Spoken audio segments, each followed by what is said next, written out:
What do you got there, Dan? Is that a spider? It's a spider. It's now a dead spider. You know, you could have just stepped on him. He doesn't look dead to me. It will be. Well, as much as I would love spiders to be the topic of this video, it's not. What do we got here? 2012 Camaro? Is that what this is? 2012? Yep. 2012 Camaro water pump. And that's about all I know. It's leaking. It is leaking. It's not howling. It's leaking. Yeah, no, it's seeping out the front of the water pump. So this is a V6. It's what I call a, what's it, 66% LS? Is that what it is? Or 75% LS. It's a V6. Yeah, it's a 75%. I can't even do math. I'm off on Saturdays, so you know math is not a thing right now. So the water pump's leaking. Dan and I are going to change it out. It shouldn't be too hard. I think we're doing hoses too, aren't we? At least one. Okay. So we're going to do at least one radiator hose. I think the heater hoses were like a no-go, which is fine. They're still supple. No problem. They're only 9 years old. Psh, piece of cake. So we're going to get it drained out here. I've never changed one of these before, which is not atypical for me. Usually work on stuff I've never worked on before, but that's fine. And we're going to get it jacked up here, drain it down. I think we're changing it. And this is not too difficult because this thing's got electric fans on it. It's freaking accessible as all get up. I'm hoping we don't have to take too much crap out of the way. I think we only have to take the air cleaner tube off. Yeah, it doesn't look too hard. This looks pretty. This looks pretty easy. We're gonna take the belt off of there. The tensioner is right there, and the sun is really in a bad place right now. But, anyways, this shouldn't be too hard. So we're gonna get drained down right now. I'm sure there's a pitcock on the bottom of the radiator somewhere. Okay. All right. Well, yeah, we can't really see it, but anyways, it's down there by the lower radiator hose. So we'll get it drained down, and then we'll take a look at what's next. All right. Well, we got a correction for you here. The pitcock is on the driver's side, so Dan's right there getting to it. You can see his hand there. And we went ahead and we opened up the radiator, so that way it has some air to draw it out. And we're not going to go too extreme with this. We're not like pulling the heads off or anything, so you don't have to drain all the coolant out, but we're going to get as much out as we can since we're changing it. But I'm not going to do anything crazy like, jacking the back of the car up and all that stuff. We're just jacking it up to get access to it. Check this out. You think this is OSHA compliant? I love it. And it's probably American made. It is. It's a Kellogg. That thing will last forever. I don't know. So this is the water pump, just so you guys have the part number. You know me, I'm a big fan of OEM parts, and this is an original Delco, made in Canada, like a lot of the parts in this car are, pump. So you have the part number for it. And pretty nice looking unit too. Good quality. Try and avoid buying the, Duralast brand. OEM stuff is better. Okay, so we're going to take a good hard long look at the belt routing, because I think the belt routing sticker is gone off of this thing. But so we'll start at the top of the alternator. It goes up, it goes over the top of the water pump, which is really interesting. There's not much contact area on the water pump. That's unusual. Comes up, it goes across to the power steering pump right there. Comes down to the air conditioning compressor, across the bottom to the crank, wraps the crank, smooth side of the tensioner, wraps back around to the alternator. So that's pretty easy, not hard at all. So when they get a little older like this and the spring tension's a little lower, you can usually get them with a ratchet pretty easily, and that's exactly what we just did. So just pull your ratchet, take the tension off, and slip the belt off there. It's not too hard. All right, so these 10 or 12? They're 10? They're 10. Yeah. All right, so we're going to get number 10. Now, a trick with these, especially when you don't have a fan on here, that just makes this so much easier. Don't kill yourself trying to take these darn things off with like a screwdriver in here or anything. Just get yourself an impact. Nowadays, electric impacts are just a piece of cake. So Dan's going to grab his electric impact that he's got, and he's just going to knock those things loose. Stuff from Dan. All right. This should, as long as you can get that in there, the angle is going to be kind of fun. That should just bust those right loose. Yep. Yeah, here, let me get my hand in there. That'll help you out. Well, my hand's in the way now, but at least it won't move. Oh, cool. That's crumbling. Nice. Yeah, you might want to grab those before they disappear. Loose items may fall out and disappear. They're all loose. And we can actually kind of put them back in that way. That's kind of not kosher, but that's okay. We'll do it. You just don't want to wail on those things. They are, I mean, they're decent fasteners. They're 8.8s, but you can snap those things off doing it that way. But if we're careful, we can do it. Those things get torqued to like, 12 foot-pounds or something. It's not much. So far, it looks relatively accessible. I mean, I'll be quite honest with you. I'd probably just take those out with an impact wrench. But that's Mr. Lazy in me. There's no reason you can't back them out. Certainly you don't want to put those back in that way. The other thing we should probably do, see the dirt on top of there? We want to wipe that down before we... Yeah, wipe it down, and then we'll knock those loose. Just because what you don't want is all that dirt going inside the impeller. All right. Dan's getting in there with his impact. It's a little hard to see, but he's just knocking them right out. How many does it have? 4 or 5? It's got 6. Oh, it has 6. Wow. If you get to all 6 of them, that's pretty cool. I don't see the 6th. There it is. This is why when people say V6s aren't cool, they are. So much easier. And what you're going to want to do... Oh, too late. It's self-ejected. Sure I didn't get to finish my sentence. Nope. I was going to say, what you're going to want to do is put that pan underneath. Oh, well.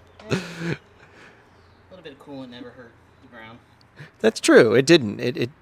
Yeah, environmental. We don't care about that, though.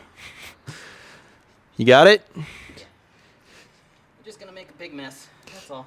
So, and a tip here, if you can't get your hands in there, you can take and put a socket on an extension and just buzz those right out. So, Dan's pulling the gasket off of there right now. These are cool. They're kind of like those lube locker gaskets I'm always talking about. It's a steel shim with a sealing ring on it. Now, you said the manual says that you're supposed to put a RTV on it just to hold it in place. That's what they said, but I mean, this is I an don't- aftermarket repair manual, so it's not necessarily what the factory would want. Yeah, I mean, I can see we need to get the old rubber off of there. And depending on how the surface prep goes for that, if it doesn't come off easily, I did bring a razor scraper, by the way, just in case. If we damage that surface at all, we might want to address it. But this will be interesting to see. That gasket didn't come off of there as clean as you would hope, though. You can see in there with my shaky cam that doesn't focus that there's all that black stuff there. That's all gasket material. So we got to get that cleaned up.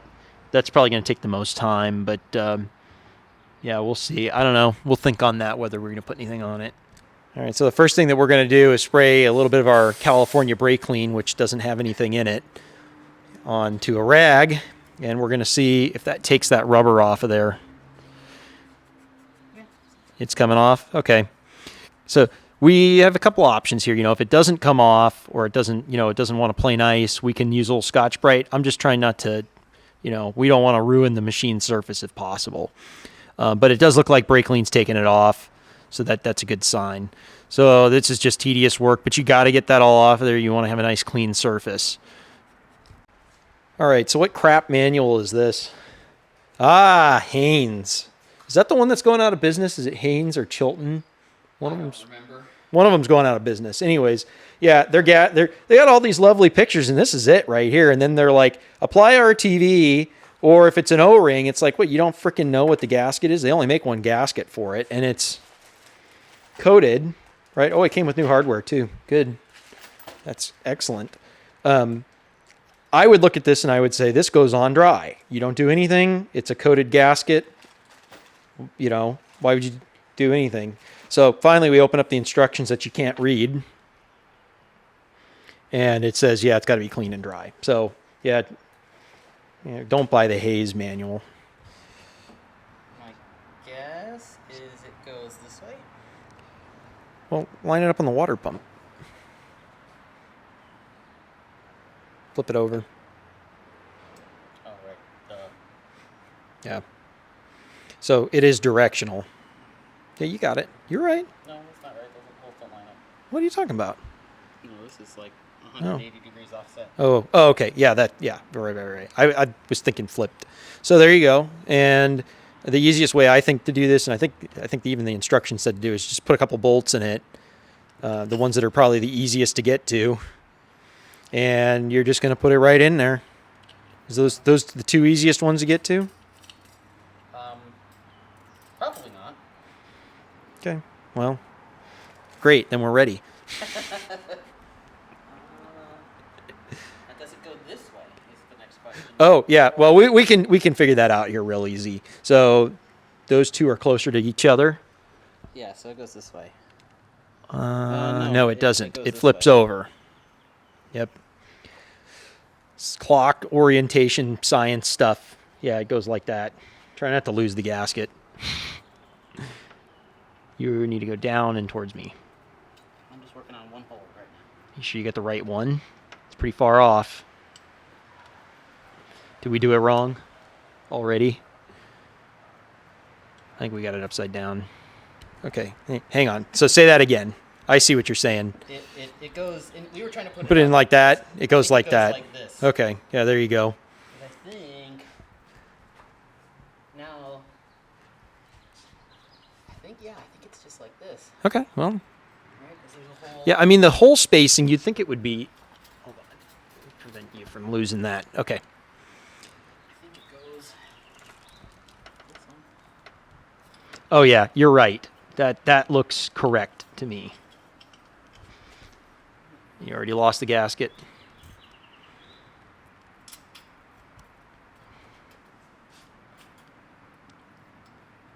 Oh yeah. Interesting. You'd think that we never work on cars.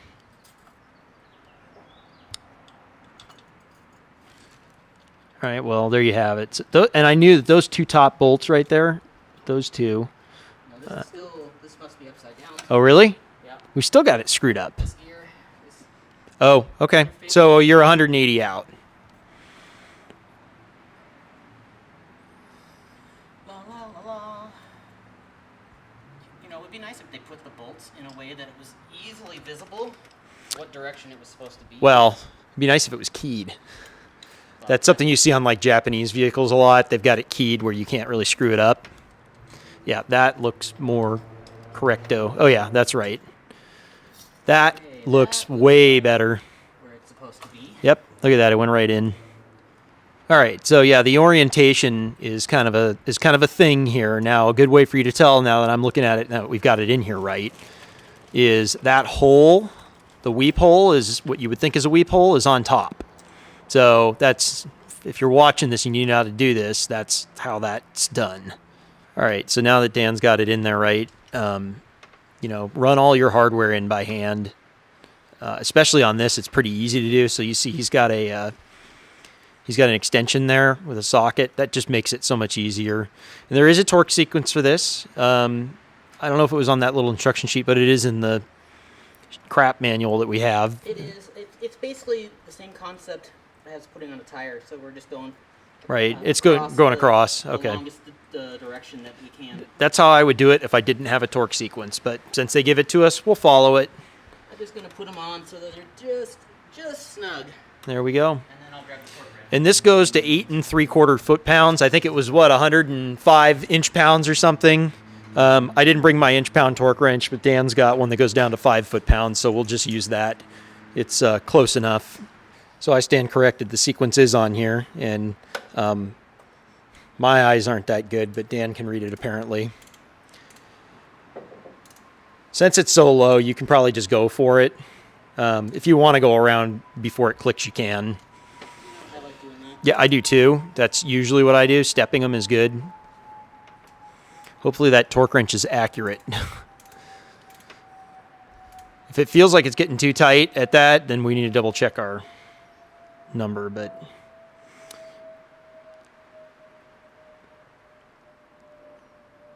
I think the next one's this one.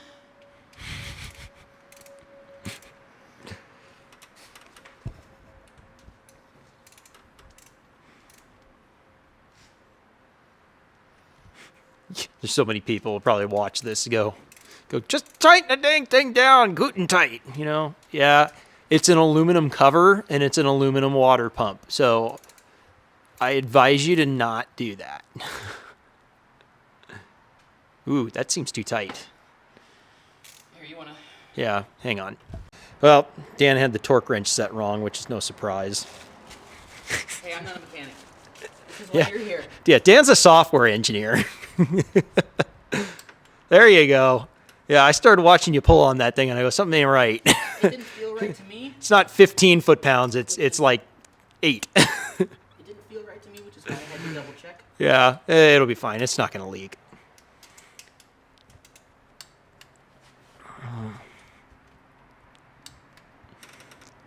You know, I'm just gonna do one. Yep, do another pass. It'll probably not move because this is steel shim gasket, but you know, you can, Just go in a circle. that's fine. It's not that critical. It really isn't. Not the right bolt. Can't see it. Where are you? You was right there. You were on it. Oh, I was on it. Yeah. You got it. That one moved a little bit.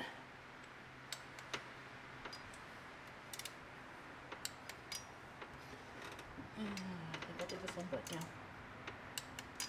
Yeah, we're Yep, good. that's tight enough. That's all it needs. All right, so putting on the pulley cover, or the pulley. I mean, I'd probably just, you know, but just don't do it too hard because you will snap those things off in a hurry. Look at this enormous bench vise. So the story goes that Dan kind of inherited all these tools from another Dan. Well, I guess, yeah, about half of them. Friend of the family had passed on, and that's where most of this stuff came from. He was one of those very eccentric guys. And I love this. Look at this, marking, paint pens. Oh, you did that? I did that. Oh, well, never mind. Sorry, I was giving him credit where credit wasn't due. No, but my favorite thing that was Dan, he's a bit neurotic. This guy was neurotic, too. He had like 50 cars in his Look backyard. at how many pairs of scissors I have. Yeah, he was one of those guys. I'll never run out of scissors in my Yeah. life. So, I mean, you guys know what I'm talking about. One of those guys, the guy that doesn't throw anything out. Yeah, that was this guy. We went to his house in North Hollywood, and I was blown away by the stuff that he had. And there was a lot of cars back there. How many cars? Probably 10, 15, realistically? Something like that. There was like 8 cars, but there was also tons and tons of parts. Yeah, there was a whole room in the house that was just dedicated to shelves and parts. Not including the stuff that was in the backyard. Right, yeah, not including stuff that was in the backyard. That's where this air compressor came from, too. He's one of those eccentric guys. So, you know, there's a little bit of history here. It's kind of cool. 3 air compressors. 3 air compressors, right, yeah. One of them. Right, None of them were hooked up, right, but he had 3. yeah. Okay, so the pulleys this pulley does get torqued to the same value. It's 100 and, what did you say, 105, 106? 106 inch pounds, which is, you know, 8 3/4 foot-pounds, whatever. And something we did notice on the inside of that pulley, because the water pump had been leaking, it was caked with dirt because it had been leaking for so long. And we cleaned that out of there because all that extra mass of dirt, there was literally, you know, an eighth of an inch of dirt packed in there. That's actually not good for it. That adds weight to it, and it throws the balance off a little bit. I know that seems ridiculous, but it's actually true. Anyways, we just took some brake cleaning, cleaned that out of there. So we'll go ahead. We're going to try and torque these if we can, just because, you know, we're trying to do this right. But they, like I said, they do go to about 8 3/4 foot-pounds. Okay, so the pulley's all torqued on. We just threw a strap wrench around here. It's easy with 2 people, and I just held it, and Dan torqued it, and we're good. Now I'm just checking to make sure that it's seated right. I'm making sure it's running true. No problems there. So, hey, yes, it's great. 106 miles to Chicago, full tank of gas, a half pack of cigarettes. It's dark, and we're wearing sunglasses. So now what we're doing before we throw this all the way back together is we're going to swap the upper radiator hose. We're going to leave the lower one alone right now because we just couldn't get it. It just couldn't get a special order item, and it's taking a long time. So, oh well, they're still really supple. I don't.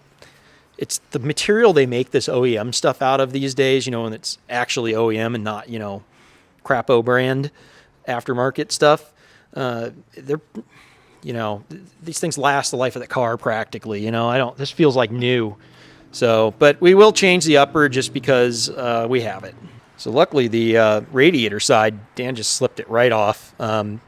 This one's a little bit more stuck. So, the trick with these is, you just slip a screwdriver kind of in parallel to it. You don't want to gouge it or anything, but you kind of get it running around there. And as soon as it gets a little bit of coolant kind of leaking around it, they'll want to slip off. I can tell that's already going to pop off. Push down. Yeah, there you go. Look at that. Piece of cake. I did say that was going to be full of coolant. Yeah, I knew that. And we're going to have to wipe the pulleys off too when we get done too, because otherwise it's going to squeal like crazy. That's the other thing. Yeah, you don't want to, these V grooves, they get a lot of coolant and stuff. They trap it, and you want to make sure you wipe them out because the belt will slip, and it can actually glaze the belt if it's wet enough. And look at how thick that hose is. That thing means business. And we're opting to do new hose clamps while we're at it. Yeah, make sure you support that nipple. These radiators are plastic, and when they've got 150,000 miles on them like this one does, we might want to put a little coolant on there. When they got 150,000 miles on them, they crack a hell of a lot easier than they do when they're new. So, yeah, I'd put some fresh, straight coolant on there. That'll make that thing slip on there. Obviously, this one's metal. It's cast, machined, and that's not going anywhere. But that all it takes is pushing it the wrong way. You can see here, Dan put a little bit of Dex Cool on the. That's what these require, by the way, is Dex Cool. And I'm trying to help him keep the. We really don't want that radiator to move. I want to go on there. Okay, if it doesn't want to go on, we can take a heat gun to it.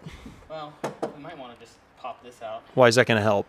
Because this is kind of in the way. That's the problem. I think you need to heat the hose. Boiling water is even better. I can tell by looking at it. You're going to be stubborn. Yep. You stubborn asshole. Yep. But you know what? When you break that radiator, I'm going to laugh. Now, it's already on. Had to prove me wrong, huh? I'm just standing here, so I figured may as well just do it. You're still mad that I was right about the weight of a parking block, I am parking not mad. stop block when we were in high school. I was right and you were wrong. You, in fact, were right, and I was wrong. Oh, you admit it. Okay, good. I did. I admitted at your wedding, even. Oh, that's true. You did. That's true. All right. It's not quite all the way on, is it? Nope. Do you want me to do it? Sure. Here. Give that a try. Hold this.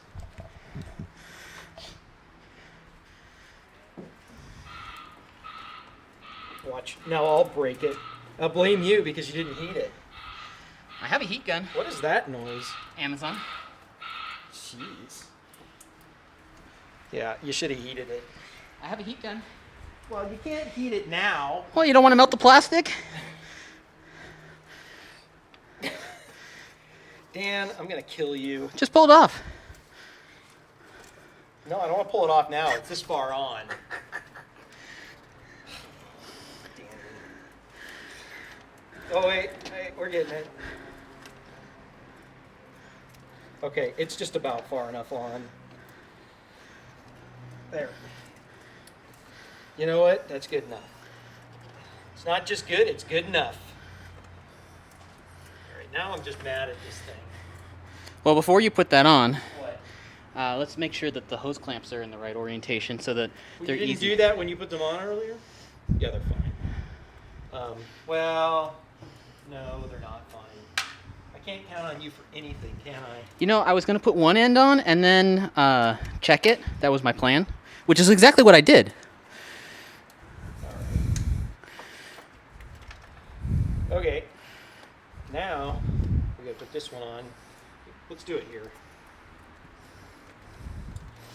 This I probably should put a little coolant on too. Although we ain't gonna break that one. All right, this is like all one take. See, that's how you do it right there. What's wrong with you? Can't you do anything right? Nope.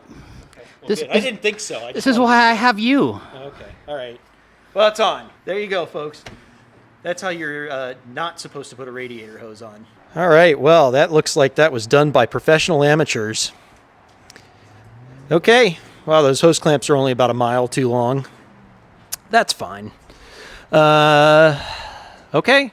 We're going to pop this belt on here. I already took some brake clean and wiped off the pulleys a little bit. Ooh, still got a little bit hanging out here. I don't want that getting on anything. All right.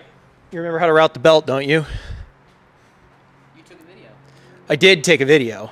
I do have a video of it. It's pretty easy to figure out because the smooth pulleys get the back, the not smooth pulleys get the inside of the belt. You'd be amazed at how easy it is to screw one of these up. I know exactly how it goes, though, because I remember. Because I'm a genius. I'm like Rick Sanchez. If you get it on and it barely goes on, you probably got it right. That's true. If you got a lot of extra room, Yeah. then you probably did it wrong. Yeah. Did you put it on the right direction? Gotcha! Funny. I'm a fun guy. It's almost like you're a mushroom. But the gain on this mic is probably too long. It's probably too low. Everybody's not gonna be able to hear you.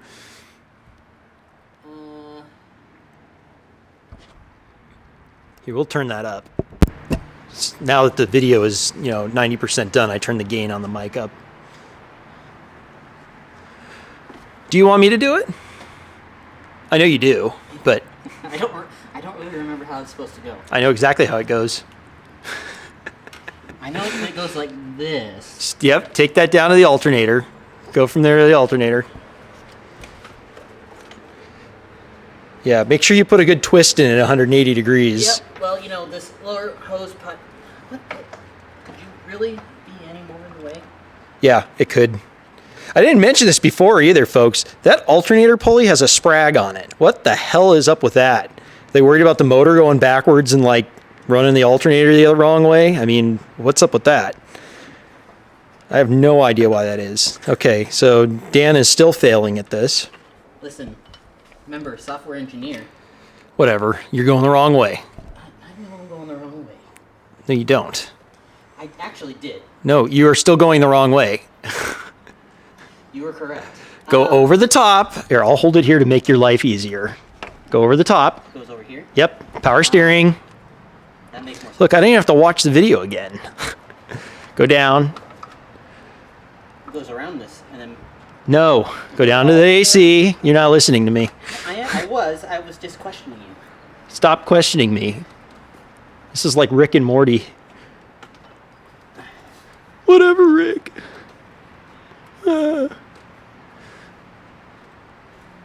There you go. Now, Okay, oops, so... routed it wrong this time? Okay, all right. Okay, so we got the right belt. Yeah, but...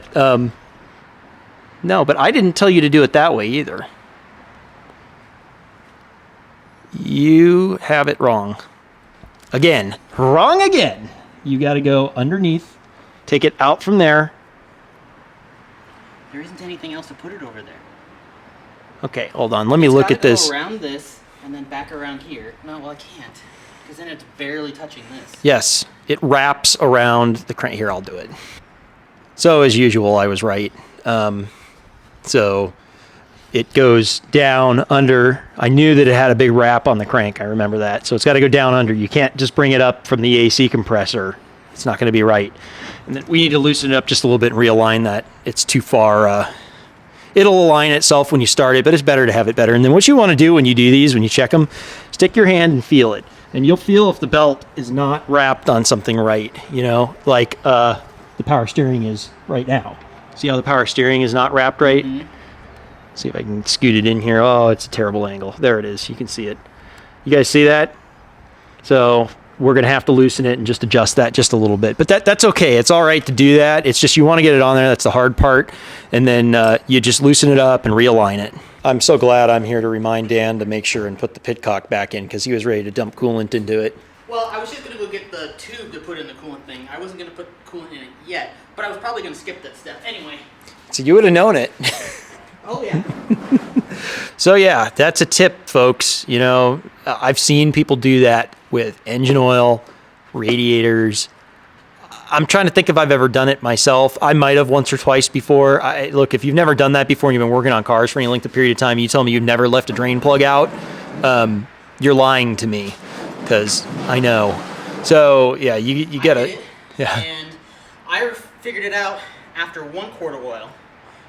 I happened to look down and I'm like, oh, there's oil in there. Oh, I forgot to put the plug in. My dad did it. He put all the oil in. So after we were done, there was a giant pool of oil under the truck. So what you're telling me is I shouldn't let your dad, who's a machinist, by the way, I shouldn't let him work on anything. You know, he's really good at working on things. He's very ADD. So he forgets all kinds of stuff. Well, that's wonderful. All right. So we're going to go ahead and seal that up. I think Dan already got it in, actually, and we're going to fill it up with some coolant. Check this out. 20 PSI. Man, these new cars, you know, like 13 is pretty standard in the old junk. So we've gone ahead and filled it, and don't see any seepage so far. It's hard to tell because everything's so wet, but I tried to wipe it down as best as I could down there, and everything looks good at this point. But I did bring my pressure tester, so we could use that if we need to. But Dan's got one of the right funnels. I didn't bring mine. I forgot, and he already had one, which is great.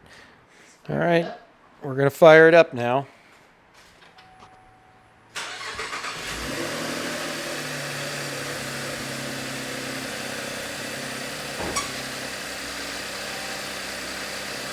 I heard the belt squeak once. Yeah. And I'm surprised it hasn't sucked any down yet. I mean, I know the thermostat's closed. There it goes. Just waiting for the air to come out of it.